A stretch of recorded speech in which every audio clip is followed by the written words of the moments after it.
ಕರಾವಳಿ ಸಿನಿಮಾಸ್ ಲಾಂಛನದಲ್ಲಿ ಪೆರ್ನೆ ಶಿವಪ್ರಸಾದ್ ಇಚ್ಚಾವು ನಿರ್ಮಾಣ ನಿರ್ದೇಶನದಲ್ಲಿ ತಯಾರಾದ ಪಿರ್ಕಿಲು ತುಳು ಸಿನಿಮಾ ಪುತ್ತೂರಿನ GL1 ಮಾಲ್ನಲ್ಲಿರುವ ಭಾರತ್ ಸಿನಿಮಾದಲ್ಲಿ ತೆರೆ ಕಂಡಿದೆ.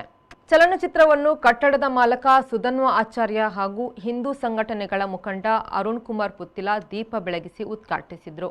ಚಿತ್ರ ವೀಕ್ಷಿಸಿ ಮಾತನಾಡಿದ ಅರುಣ್ ಕುಮಾರ್ ಪುತ್ತಿಲ, ತುಳು ಚಲನಚಿತ್ರದ ಮೂಲಕ ತುಳುನಾಡಿನ ಸಂಸ್ಕಾರ ಸಂಸ್ಕೃತಿಗಳ ಗೌರವ ಕಾಪಾಡಲು ಪೂರಕವಾಗಿದೆ. ಶಿವಪ್ರಸಾದ್ ಇಜ್ಜಾವು ಒಂದು ದೊಡ್ಡ ಸಾಹಸಕ್ಕೆ ಹೊರಟಿದ್ದು ಯಶಸ್ವಿಯಾಗಲಿ. ಪಿರ್ಕಿ ಚಲನಚಿತ್ರದ ವೀಕ್ಷಣೆಯನ್ನು ಮಾಡಿ ನಾವೆಲ್ಲ ಅತ್ಯಂತ ಸಂತೋಷಪಟ್ಟಿದ್ದೇವೆ. ತುಳು ಚಿತ್ರರಂಗದಲ್ಲಿ ಒಂದು ಹೊಸ ಸಂದೇಶವನ್ನು ಕೊಡತಕ್ಕಂಥ ಕೆಲಸ ಕಾರ್ಯ ಈ ಪಿರ್ಕಿ ಚಿತ್ರತಂಡದಿಂದ ಆಗಿದೆ. ಈ ಚಿತ್ರ ಅತ್ಯಂತ ಯಶಸ್ವಿಯಾಗಲಿ.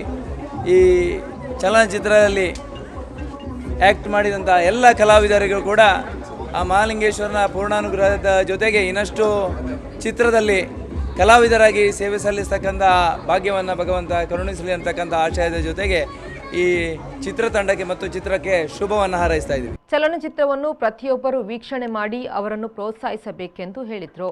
ಕಾರ್ಯಕ್ರಮದಲ್ಲಿ ವಿವಿಧ ಗಣ್ಯರು ಪಾಲ್ಗೊಂಡಿದ್ದರು. ಜಿಲ್ಲೆಯಾದ್ಯಂತ ಏಕಕಾಲದಲ್ಲಿ ತೆರೆ ಕಂಡಿರುವ ಚಿತ್ರದಲ್ಲಿ ತಾರಾ ಬಳಗದಲ್ಲಿ ಖ್ಯಾತನಾಮರಾದ ತುಳುನಾಡ ಮಾಣಿಕ್ಯ ಅರವಿಂದ ಬೋಳಾರ್, ನವರಸರಾಜ ಭೋಜರಾಜ್ ವಾಮಂಚೂರು, ದೀಪಕ್ ರೈ ಪಾಣಾಜೆ, ರವಿ ರಾಮಕುಂಜ ಪ್ರಮುಖ ಪಾತ್ರದಲ್ಲಿದ್ದಾರೆ.